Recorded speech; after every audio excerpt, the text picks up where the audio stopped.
Hey guys, welcome at Avenue English. I'm your English trainer, S. Tabassum Khan. Guys, in this video I'm going to remove all the confusion related to am to or I have to.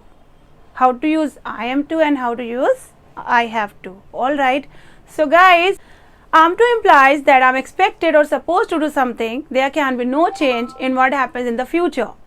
And I have to implies that commitment is made, time is fixed and there can no change, there is no scope of doubts. Alright, means जो काम हमें करना है तो करना है. And आम to में क्या होगा, जो काम करना है मीन्स नॉर्मली करना है, अगर आप उसको नहीं भी करेंगे तो चल जाएगा.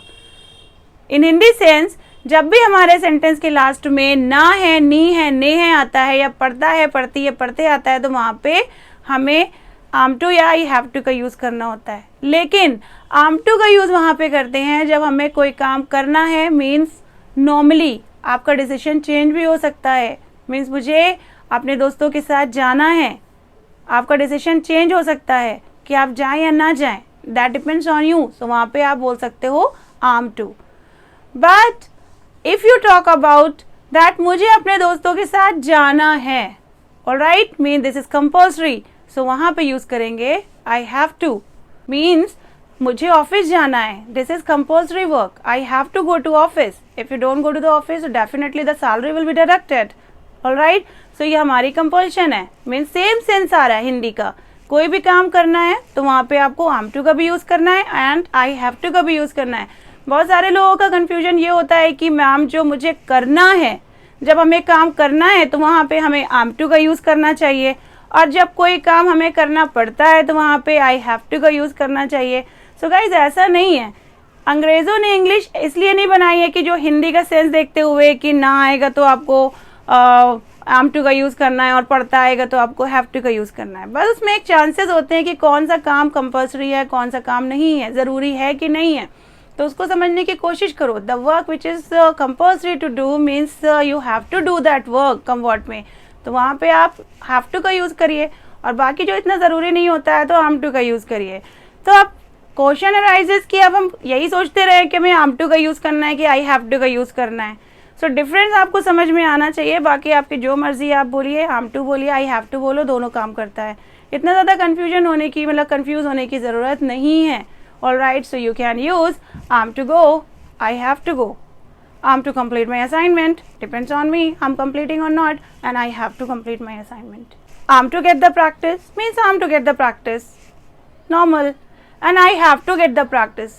Definitely I have to get the practice. Alright, are you understanding the difference?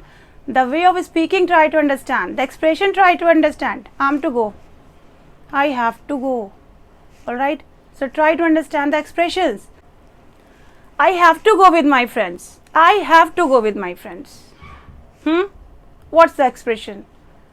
Means the work which you are going to do come what may. Definitely.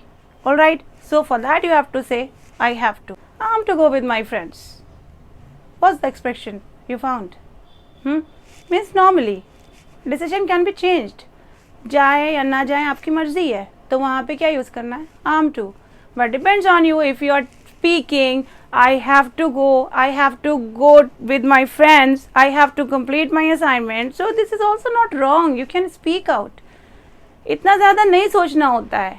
English के टाइम आप इतना ज़्यादा सोचने लगे कि am to का यूज़ करना है कि I have to का यूज़ करना है, तो जितनी देर में आप सोच रहे हो तो सामने वाला तो चला गया. क्या फ़ायदा हुआ बात करने का. सो ध्यान दीजिए, जो मुँह से निकल रहा है निकालने की कोशिश करिए. और जब नॉर्मली अगर आप उसके बारे में सोच समझ के बोल रहे हो तो डेफिनेटली आपको समझ में तो आएगा नहीं कि क्या बोलना है क्या नहीं बोलना है. So it was the doubt which I have removed and now you can understand easily. फिर से समझ लीजिए, जो काम हमें करना है, नॉर्मली करना है, डिसीजन चेंज हो सकता है, तो वहाँ पे आपको आई एम टू का यूज़ करना है.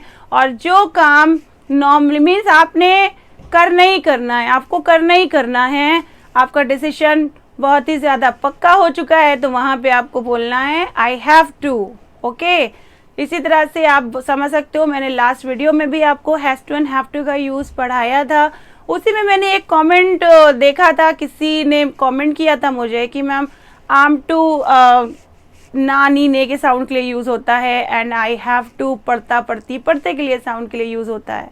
So guys, now clear all the doubts and use am to or have to according to the situations. So guys, now I have tried to clear all the doubts, and if still you have the problem, you go back and again see the video and try to understand the difference. Alright, and if still you haven't subscribed the channel, so now subscribe that and must give a like if you have liked the video, and just keep supporting us and keep watching that. सीखना है something new, so follow Avenue. As Uzair and Zen said. Bye bye.